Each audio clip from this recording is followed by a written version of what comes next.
운동 경기에 보면 하프타임이라는 게 있습니다. 특별히 축구를 보면 전반전 끝나고 약 10분간의 하프타임을 주고 후반전이 진행이 되죠. 전반전에 지고 있더라도 이 하프타임을 잘 활용해서 작전을 세우고 또 선수를 새롭게 기용을 하면 후반전에 역전승을 거둘 수가 있는 것이죠. 하나님은 우리 인생에도 하프타임을 허락하실 때가 있습니다. 전반전을 열심히 살아왔어도 성공적인 인생을 산 사람도 있고 그렇지 못한 사람도 있을 겁니다. 그런데 하나님은 그 상황을 그대로 쭉 이어가는 것이 아니라 하프타임을 통해서 우리 인생의 후반전을 새롭게 준비하고 계획하기를 원하고 계시다라는 겁니다.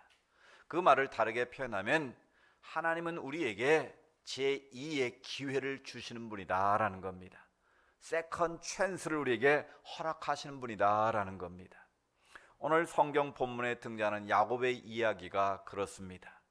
35장 이전의 야곱의 인생은 전반전은 자기 자신을 의지하고 이름 그대로 스스로 힘과 노력으로 치열하게 인생을 살아왔던 사람입니다. 그러던 그가 창세기 35장 일어나 베델로 올라가라는 주의 음성을 통해서 자신의 하프타임을 갖고 인생의 후반전을 새롭게 펼쳐가는 모습을 보게 됩니다. 그럼 먼저 야곱의 인생의 전반전의 모습은 어떠했을까요? 태어날 때부터 야곱은 치열하게 태어난 사람입니다. 야곱이란 이름의 뜻은 뭐라고요? 발 뒤꿈치를 잡고 나온 자, 다른 의미로는 속이는 자라는 의미가 있다고 그랬습니다. 그러니까 태어날 때부터 야곱의 캐릭터는 속고 속이는 치열한 인생을 살 것을 예고하고 있는 것이죠. 야곱은 쌍둥이로 태어나지 않았습니까? 형이 누구예요? 바로 에서라는 사람이. 근데 에서보다 하나님의 축복의 권한은 야곱에게 허락하신 것을 보게 됩니다.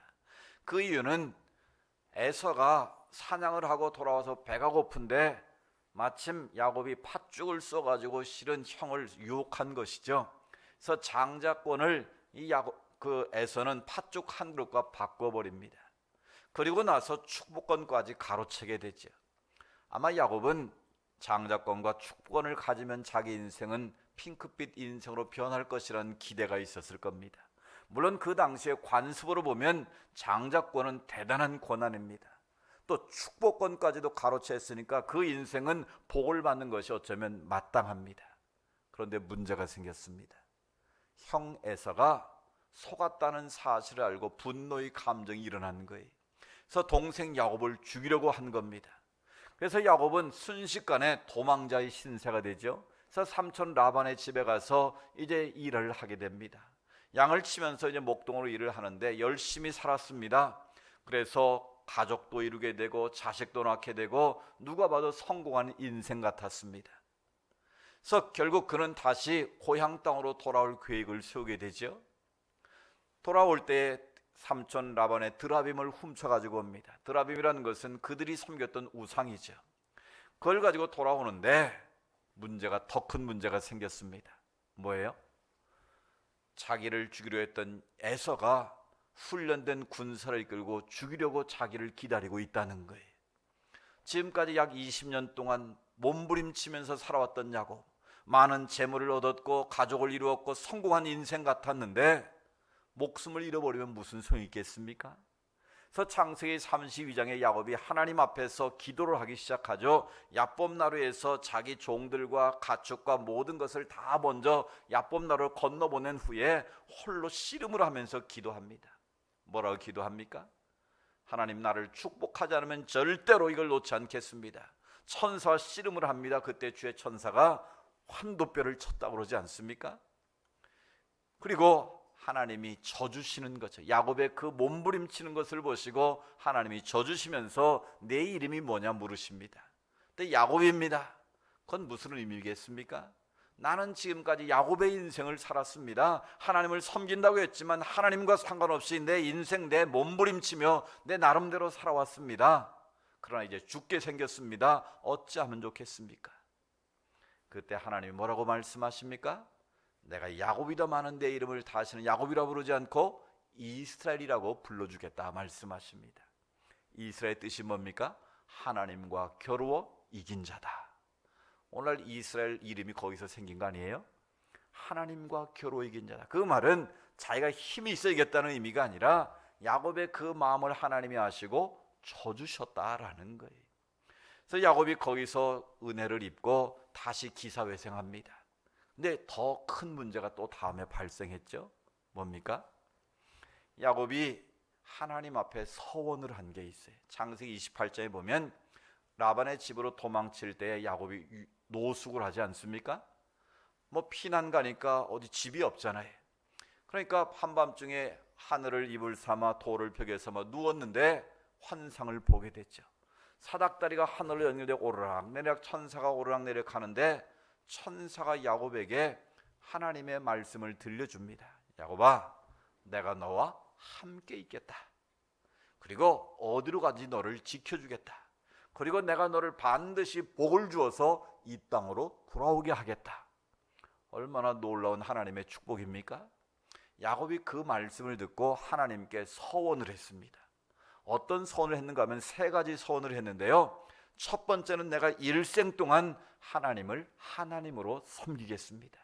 하나님 제일주로 살겠다고 고백을 합니다.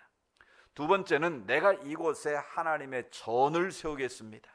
원래 그곳의 이름은 루스라는 곳인데 이곳을 베델, 하나님의 전으로 내가 삼고 하나님의 교회를 세우겠다고 결단합니다. 그리고 또 한 가지 결단을 했는데 하나님, 내가 11조를 하나님께 드리겠습니다. 이 야곱이 이런 엉뚱한 결단을, 서원 기도를 하나님 앞에 올려드린 거예요. 하나님을 하나로 섬기겠습니다. 내가 여기서 하나님의 전 베델을 세우겠습니다. 그리고 11조를 드리겠습니다. 이런 고백을 하고 야곱이 지금까지 왔는데 이 모든 것들을 새카맣게 잃어버린 거예요. 그리고 야곱이 지금 고향 땅으로 돌아가기 위해서 출발했으니까 어디까지 가야 됩니까? 베델까지 가야 되는 거예요. 루스 땅에 가서 그곳에 서원을 기억하고 하나님 앞에 예배를 드리고 단을 쌓는 게 야곱이 해야 될 마땅한 일이었다는 거예요. 그런데 하나님 앞에 서원을 잃어버린 거예요. 무엇 때문에? 자기 욕심 때문에, 자기 욕망으로 지금까지 살아왔기 때문에 하나님께 서원을 잃어버리고 갚지 않은 상황인 거예요. 혹시 여러분 하나님 앞에 서원한 일들이 있습니까? 내가 은혜를 입고 하나님, 내가 이렇게 하나님 앞에 살겠습니다. 내가 하나님 이렇게 섬기겠습니다. 여러분 각자 나름대로 결단하고 서원한 일들이 있을 겁니다. 그런데 우리가 삶에 바쁘고 내 욕심을 따라 인생을 치열하게 살다 보면 그 서원을 야곱처럼 망각하고 살 때가 있는 거예요. 그때 오늘 야곱의 인생에 엄청난 문제가 일어납니다. 야곱이 베델로 올라가지 않고 어디 머물고 있습니까? 창세기 31장에 보면 야곱이 숫곳이라는 곳에 머물고 있습니다. 33장 17절에 야곱이 베델로 가지 않고 숫곳이라는 곳에 머물고 있어요. 숫곳을 우리말로 번역하면 우릿간 그런 뜻이, 그러니까 장막이다라는 곳이, 그것은 세겜 사람들이 사는, 이방인들이 사는 곳인데 그 땅은 아마 야곱이 볼 때 살기에 편안했던 것 같습니다. 야곱이 숫곳에 지금 안주하고 있는 거예요. 그러니까 하나님께 서원을 기억하고 하나님의 전 베델로 올라가야 되는데 숫곳의 삶에 안주하고 있는 거예요. 자기를 죽여 애서와 화해도 이루었고 자기 인생은 이제 안전하다고 야곱은 생각했던 것 같습니다. 그런데 엄청난 일이 벌어집니다. 야곱의 외동딸이 하나 있는데 이름이 뭐예요?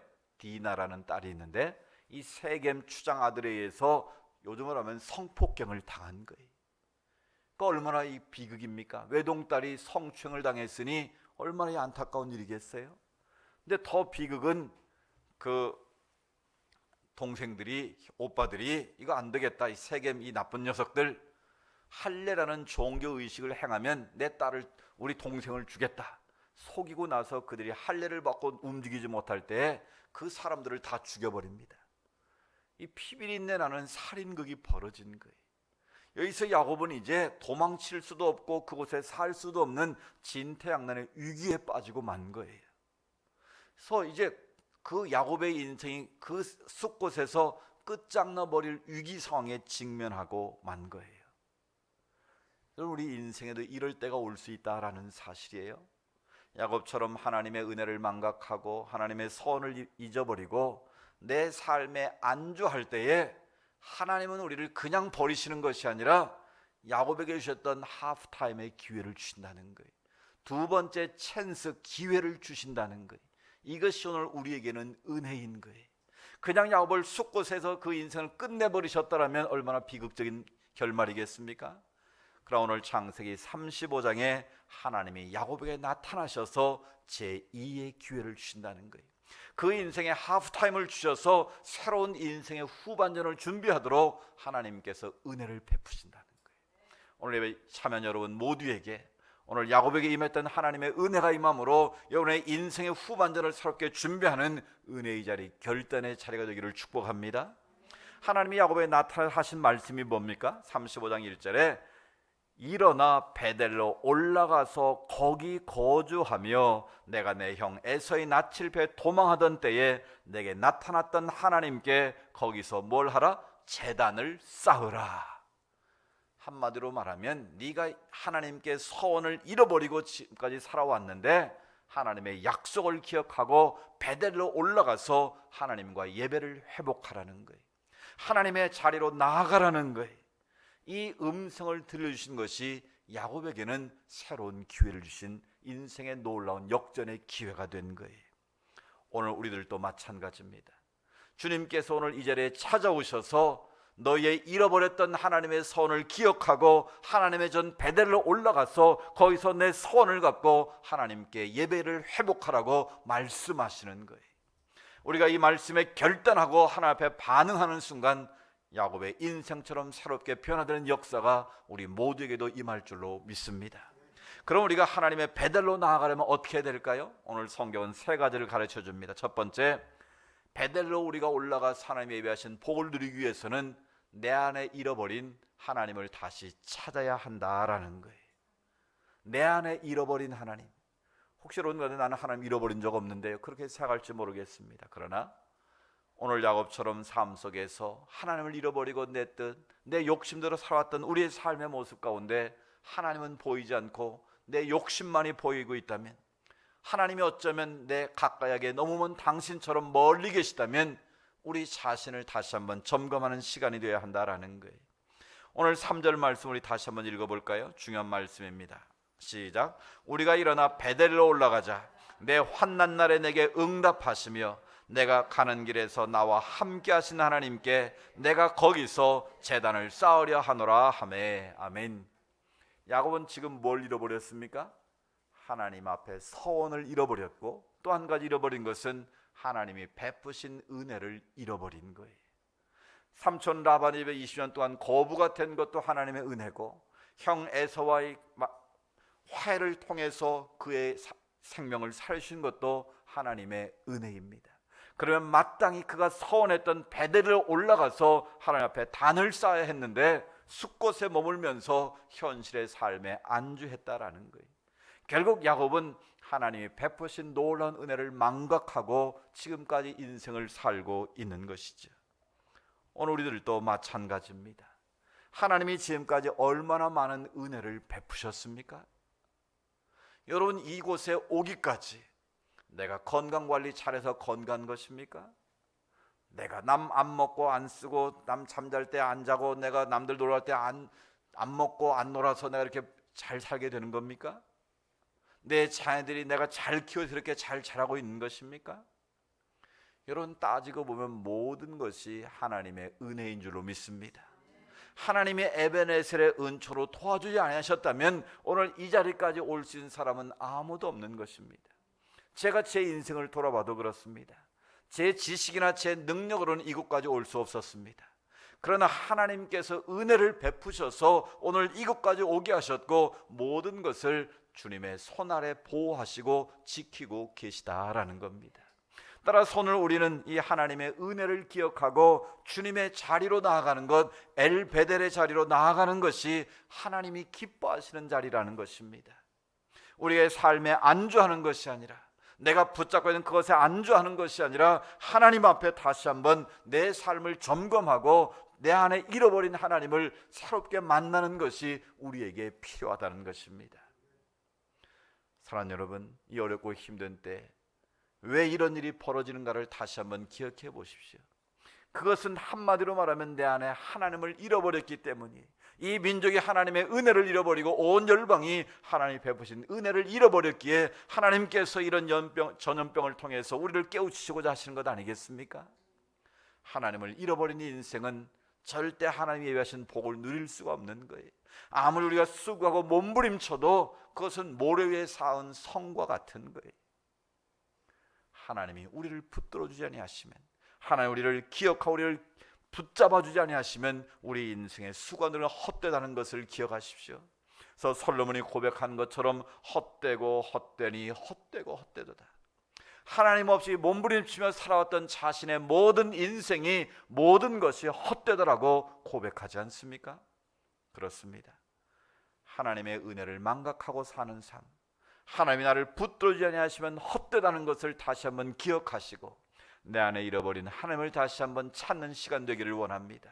내 안에 잃어버린 하나님의 은혜를 회복하고 하나님 앞에 나와 하나님 앞에 단을 쌓는 믿음의 삶으로 회복되는 은혜가 있기를 축복합니다. 우리가 하나님의 베델로 나아가기 위해서는 두 번째로 거룩한 삶으로의 결단이 요구된다는 것을 말씀하십니다. 35장 2절을 한번 읽어보실까요? 2절 시작. 야곱이 이에 자기 집안 자기와 함께한 모든 자에게 이르되 너희 중에 있는 이방 신상들을 버리고 자신을 정결하게 하고 너희들의 의복을 바꾸어 입으라. 아멘. 야곱이 지금까지 하나님을 잃어버리고 살다가 딸이 성추행을 당하고 살인 비극이 벌어지고 난 이후에 하나님의 음성을 듣고 거룩한 삶을 살기로 새롭게 결단하는 장면입니다. 그가 뭐라고 말합니까? 자기와 함께한 모든 사람에게 이르되 너희 중에 뭘 버리라? 이방 신상을 버리라고 말씀합니다.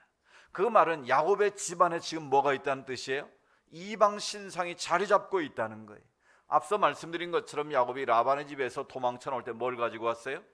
삼촌이 섬겼던 드라빔, 이방 신이 있었어요. 이 드라빔이 뭔가 하면 이 나무로 깎아 만든 작은 신상입니다. 그러니까 그거는 주머니에다 넣을 수 있고 감출 수 있는 것이었겠죠. 말 안장 밑에다 감추고 가지고 오지 않았습니까? 그러니까 야곱은 이미 그것을 버렸어야 되는 거예요. 우상을 버리고 하나님을 섬기고 하나님께 나왔어야 되는데 지금까지도 우상을 숭배하고 살아왔다는 것을 반증하는 거예요. 그래서 야곱은 하나님 앞에서 우상을 내가 버리겠습니다. 그리고 나 자신을 정결하게 하겠습니다. 그리고 우리 집안의 모든 의복을 바꿔 입히겠다. 이 말은 단순히 옷을 바꿔 입는 의미가 아니라 옛사람의 모습을 다 벗어버리고 이제는 새로운 삶으로 우리가 결단하며 나가겠습니다는 의지를 보여주는 거예요. 오늘 우리도 이런 야곱의 자세가 필요한 줄로 믿습니다. 하나님의 음성을 듣고 내가 깨달았으면 내 안에 있는 우상들을 내가 과감하게 버릴 수 있는 결단이 요구된다는 거예요. 여러분, 오늘 내 안에 있는 우상이 무엇입니까? 우리가 어떤 신상 앞에 절하는 것만이 결코 우상이 아닙니다. 실은 그런 것들은 내가 보이니까 피할 수도 있고 거부할 수 있어요. 그러나 내 안에 있는 보이지 않는 우상들이 실은 더 무서운 겁니다. 골로새서 3장 5절에 보면 사도 바울은 골로새 교인들을 향해서 탐심이 곧 뭐다? 우상 숭배니라고 지적을 하고 있습니다. 우리 안에 더 많이 쌓아두고 더 많이 갖고자 하는 그 욕심, 절제되지 않는 그 욕망이 바로 오늘 우리 삶에 경계해야 될 가장 중요한 우상이라는 거예요. 현대인들이 가장 경계될 우상은 바로 이것입니다. 내 안에 있는 더 쌓아두고 더 많은 것을 가지고자 하는 이 욕심의 우상, 탐심의 우상을 물리치지 못하면 하나님 베델로 나아가기 어렵다는 거예요. 그래서 예수님께서 너희가 하나님과 재물을 뭐 할 수 없다? 겸하여 섬길 수 없다라고 말씀하시는 거예요. 우리의 욕망, 우리 안에 있는 탐심, 재물에 대한 욕망을 극복하지 못하면 하나님을 바르게 섬길 수 없다는 거예요. 그래서 내 물질 있는 곳에 뭐가 있다고? 내 마음이 있다고 말씀하시는 거예요. 그러니까 우리 마음 속에 하나님이 더 귀한 분이면 하나님을 믿는 자지만 재물이 세상의 금은보화가 더 귀하게 여겨지면 나도 모르게 우리는 재물의 우상을 섬기고 있는 자다라는 거예요. 오늘에 보이지 않지만 건강의 우상에 사로잡힌 사람이 있고요, 권력의 우상에 사로잡힌 사람도 있고요, 어떤 사람은 자식의 우상에 사로잡힌 사람도 있고요. 우리 안에 하나님보다 더 살아가고 있는 그것이 바로 오늘 내가 경계해야 될 우상이라는 거예요. 우상을 섬기지 않는 하나님의 백성들은 하나님을 내 인생의 최고의 자리에 모시는 거예요. 이 세상에 무엇과도 바꿀 수 없는 분이 바로 예수 그리스도 하나님이심을 믿고 살아가는 거예요. 오늘 우리가 하나님의 전 베델로 올라가 축복을 누리려면 내 안에 있는 우상을 발견해야 됩니다. 그리고 그 우상을 버리지 않는 한은 절대로 하나님의 보좌로 나아갈 수 없다는 거예요. 하나님이 제일 싫어하는 게 뭘까요? 이 구약 성경에 보면 하나님이 싫어하시는 것 7가지가 나오는데 그 중에 3가지만 말씀드리면, 하나님이 제일 싫어하는 1번이 뭐예요? 우상 숭배하는 거예요. 하나님보다 피조물을 더 사랑하는 것 하나님이 제일 싫어하시는 거예요. 2번째로 싫어하시는 게 뭘까요? 거짓말하는 것, 속이는 것을 하나님은 싫어하십니다. 이 마귀는 뭐예요? 속이는 영이에요. 거짓의 압이라고 그랬어요. 그래서 악한 영은 끊임없이 우리 안에 들어와서 속이는 거예요. 하나님과 우리의 관계를 속여서 멀어지게 하고, 성도와 성도의 관계를 속임으로 멀어지게 하는 게 이 마귀의 역사예요. 따라서 거짓말하는 것 하나님 싫어하십니다. 또 하나님이 싫어하신 게 뭘까요? 이 영적인 간음과 육체적인 간음을 싫어하신다고 그랬어요. 그러니까 영적인 간음이 싫은 우상 숭배고, 육체적인 간음, 육체적인 성적인 타락을 하나님은 싫어하세요. 여러분, 로마가 왜 망했습니까? 외부의 침입에 의해서 망한 것이 아니라 성적인 타락으로, 가정이 깨짐으로 망하게 된 거예요. 오늘 이 시대의 성적인 타락이 얼마나 크게 달해 있습니까?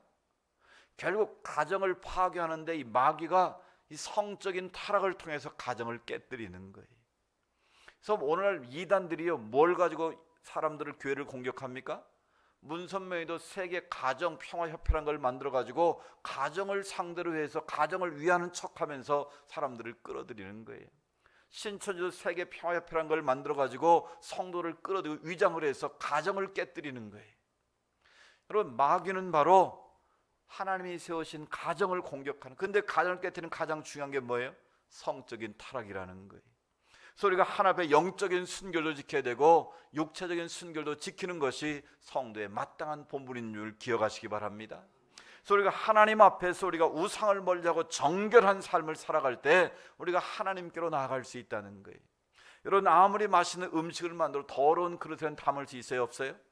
담으면 그 음식은 버려야 되는 거예요. 마찬가지, 우리는 하나님의 성령이 거하는 성전이 된 사람들입니다. 아멘. 내 안에 하나님의 성령이 거하고 계십니다. 하나님은 거룩한 영이시기 때문에 내가 더러워지면, 내 안에 더러워지면 하나님이 나와 함께 할 수 없는 거예요. 그러면 성령이 근심하신다고 그랬어요. 그러니까 먼저 우리 자신을 정결하게 하고 거룩한 삶으로 결단할 때 하나님의 베델에 올라가서 하나님의 복을 누리게 되는 것입니다. 여러분, 내 삶 가운데 버릴 우상이 무엇입니까? 내가 정결하게 될 그 대상이 무엇입니까? 다시 한번 점검하시고 거룩한 삶으로 결단하는 은혜가 있기를 축복합니다. 3번째로 베델에 올라가려면 가장 소중한 것을 포기하는 대가를 지불하라고 오늘 성경은 말씀합니다. 4절 말씀 같이 읽습니다. 4절입니다. 시작. 그들이 자기 손에 있는 모든 이방 신상들과 자기 귀에 있는 귀고리들을 야곱에게 주는지라 야곱이 그것들을 세겜 근처 상스리 나무 아래에 묻고. 아멘. 야곱이 하나님의 음성을 듣고 결단을 합니다. 자기뿐만 아니라 모든 집안 사람들이 결단하고 촉구했을 때에 어떻게 했다고요? 그 모든 것들을 세겜 상스나무 밑에 묻었다라고 말합니다. 그 말은 결단하고 행동했다는 걸 말하는 거예요.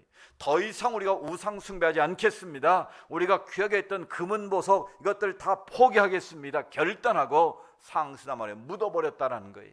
다시 찾으려고 한 것이 아니라 수많은 상상 어디에 묻혔는지도 모르고 묻고 그냥 잊어버렸다는 거예요. 오늘 우리에게도 이런 결단이 필요한 거예요. 우리가 하나님의 전 베델로 올라가기 위해서는 먼저 잃어버린 하나님을 찾고 거룩의 삶을 회복하고 내가 이것 아니면 안 됩니다라고 붙잡고 있는 그것을 기꺼이 내려놓을 때 살아계신 하나님을 만날 수 있다는 거예요. 하나님의 놀라운 축복을 우리가 다시 한번 경험할 수 있다는 것입니다. 여러분, 이 아프리카 사람들이 원숭이 잡는 방법이 재미있어요. 이 해질물에 놓인 조롱박 같은 곳에다 구멍을 위를 뚫어가지고 원숭이가 좋아하는 바나나, 땅콩 같은 것을 넣는답니다. 그럼 해질 무렵에 원숭이가 어스렁어스렁 거려 나와다가 맛있는 음식이 조롱박 안에 들어있으니까 손을 싹 오므려가지고 집어넣으면 어떻게 될까요? 확 움켜쥐겠죠. 그러면 그걸 잡아 빼야 되는데 빠질까요? 안 빠질까요? 손을 펴면 빠질 수 있지만 손을 움켜쥐는 한은 그게 빠져나올 수 없게 돼 있는 거예요. 밤새도록 조롱박에 매달려서 원수가 씨름을 한다는 거예요. 그럼 안 되면 놓고 도망가야 되지 않겠습니까? 그런데 끝까지 붙잡고 씨름을 하다가 결국 날이 밝으면 붙잡혀서 죽게 된다는 거예요. 여러분, 이게 어쩌면 오늘 우리들의 모습과 같은 거 아닙니까? 하나님은 손을 놓으라 그러는데, 손을 펴라 그러는데 내 힘과 내 수관으로 뭔가를 붙잡아 보겠다고 몸부림치는 것이 우리의 삶의 자리 아니겠습니까? 물론 여러분, 열심히 살지 말라는 게 아니에요. 열심히 노력하고 수고하는 건 당연한 그리스도인의 의무고 태도입니다. 그러나 지나치게 욕심을 부리고 이것 아니면 안 됩니다라고 붙잡고 있는 그것을 실은 하나님 앞에 내려놓을 때 하나님이 우리의 빈손을 채우신다는 거예요. 내 손을 움켜쥐고 있는 한은 하나님이 예비하신 복을 우리가 누릴 수가 없다라는 거예요. 그래서 하나님은 내 손을 펴라고 우리에게 말씀하시는 거예요. 그런데 우리는 안 됩니다, 이것만큼은 꼭 내가 잡아야 됩니다라고 인생을 사는 한은 하나님이 주시는 진짜 복을 누리기가 어렵다는 거예요. 사랑하는 여러분, 내가 지금 붙잡고 부둥켜 붙잡고 있는 것이 무엇인가를 한번 점검해 보십시오. 이거 아니면 안 됩니다, 그것이 뭔가를 한번 생각해 보십시오. 하나님은 지금 그것을 우리에게 요구하신다는 거예요. 막달라 마리아가 옥합을 깨뜨린 것처럼, 막달라 마리아에게 옥합은 뭐라고 그랬습니까? 자기 재산의 전부라고 그랬어요. 그것을 깨뜨려 하나님 앞에 드렸을 때 가룟유다 jut한 제자들은 그걸 깨뜨려 가지고 왜 낭비하냐, 그걸 가지고 벌성한 사람을 도와주면 좋을 텐데, 근데 주님은 내버려 둬라. 마리아는 자기 재산의 전부를 드렸다는 거예요. 나의 장례를 준비했다는 거예요. 내 복음이 전파되는 그 여인이 행한 것을 너희가 기억하게 될 것이라고 축복하지 않았습니까? 그렇습니다. 내가 가장 소중히 여기는 그것을 하나님 앞에 내려놓을 때 하나님은 그 믿음을 기쁘게 여기신다는 거예요. 그걸 부둥켜 안고 붙잡고 있는 한은 하나님께서 예비하신 진정한 복을 누리기 어렵고 하나님 주시는 진리하는 자유함을 누리기가 어렵다는 거예요.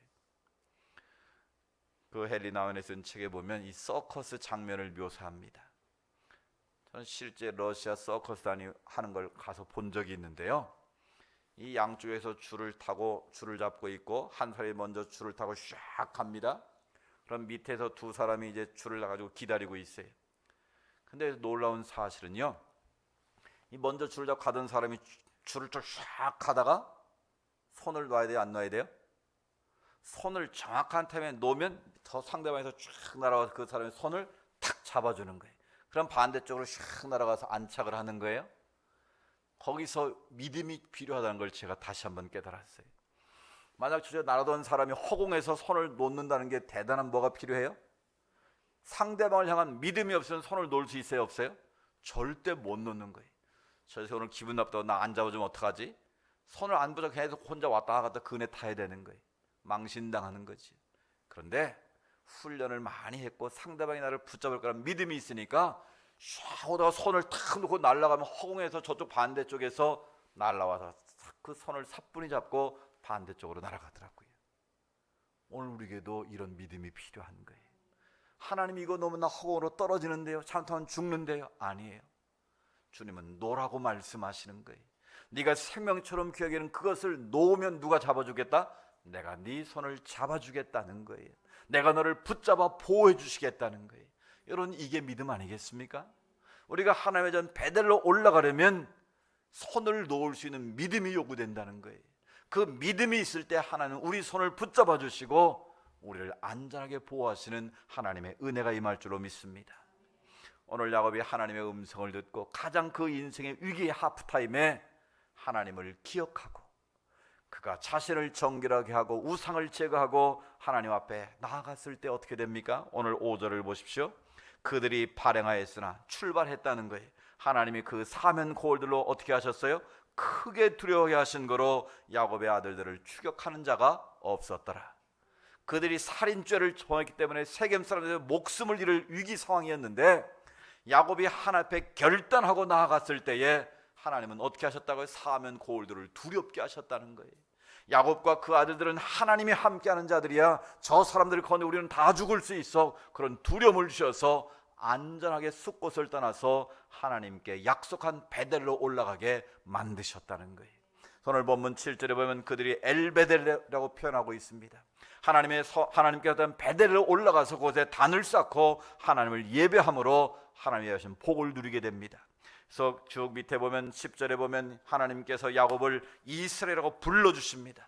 앞부분에서는 야곱나라에서는 이름을 바꾸셨지만 오늘 비로소 35장에서 야곱을 이스라엘이라고 하나님이 불러주신 은혜를 베푸십니다.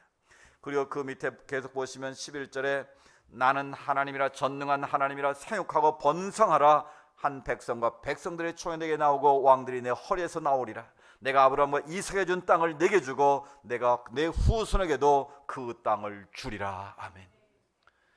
야곱의 인생의 하프타임을 하나님 앞에 결단하고 나아갔을 때에 하나님은 그 야곱의 인생을 번성케 하시고 창대케 하시는, 자식들까지 번성케 하시는 놀라운 복을 허락하셨다는 겁니다.